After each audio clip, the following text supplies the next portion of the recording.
Here's a quick rundown of what to do in case you or someone you know has been encountered by ICE. First and foremost, make sure they have a warrant to be there. Whether it's in your house, whether it's in public, they have to have a warrant to make that arrest.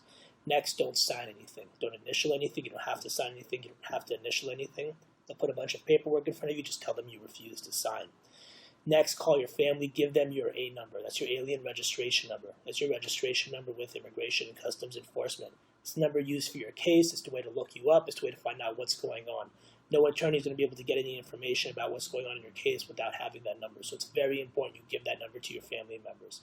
You can find that number on your green card if you have one, or on any old immigration paperwork you may have in the past. Tell immigration you want to stay and fight your case. You may have a fear of returning to your country. You may have U.S. citizen or resident family members, whatever it may be. Tell them you want to stay and fight your case if you have that option. You may not have that option if you have been deported in the past, or you've been deported by a judge in the past. If that's the case, you want to speak to an immigration attorney prior to getting arrested to see what your options are to potentially reopen those cases, or see what defenses you may have. Because after you're arrested, it may be too late to do anything, and you may be already on your way back to your country. Don't wait to get arrested to speak to an immigration attorney. You need to know your defenses.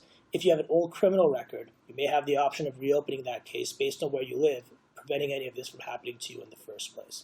That's very important to keep in mind, right? Because right now, ICE is targeting people with old deportations or criminal history. They're targeting high priority cases.